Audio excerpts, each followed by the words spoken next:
So hello বন্ধুরা, প্রত্যেক দিনের মতো আজকেও যাব মাছ ধরতে। তো আমরা আজকে বাজার থেকে নতুন বড়শি এনেছি। তো আগের যে বড়শিগুলো ছিল তো সেইগুলো এখন চেঞ্জ করা হবে, কারণ এখন নতুন বড়শি নিয়ে এসেছি। তো আগের তুলনায় আজকের বড়শিটা একটু সাইজে বড় আছে, কারণ আগের বড়শিগুলো একটু ছোট ছিল, তো যার কারণ মাছ লেগে ছেড়ে যাচ্ছিল। তো তাই আমরা ভাবলাম একটু বড়শিগুলো চেঞ্জ করব। আর এদিকে দেখো বোতলগুলো আমরা সমস্ত নিয়ে চলে এসেছি এবং বাঁধা শুরুও করে দিয়েছি। তো এখানে দাদা, আমি, ভাইপো সকলে মিলে এখন বড়শি বাঁধা শুরু করে দিলাম। আর এখানে টোটাল আছে 60টা বোতল। তো একটু সময়ও লাগবে, তাই আমরা একটু তাড়াতাড়ি করে নিচ্ছিলাম। আর কিভাবে বাঁধা হচ্ছিল দেখো বন্ধুরা, তো খুব সুন্দরভাবে যত্ন সহকারে বাঁধা হয়েছিল।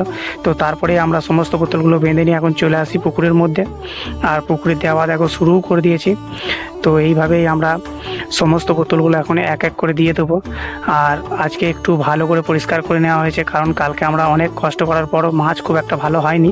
তো যার জন্য একটু ভালো করে পরিষ্কার করে নিতে হয়েছে। তো একটু সময়ও লেগে গেল আজকে।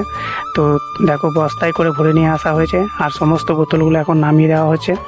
তো তারপরেই আমরা 1 ঘন্টা পর আবারও চলে আসি চেক করতে, এবং চেক করতে এসে দেখি এখানে ভাইপো, আমি, তো পুরো বোতলগুলো চেক করার পর একটা মাত্র শোল মাছের বাচ্চা আর একটা ছোট্ট কই। তো সত্যি আজকে দিনটা খুবই খারাপ গেল। তো সারাদিনে 2টি মাছ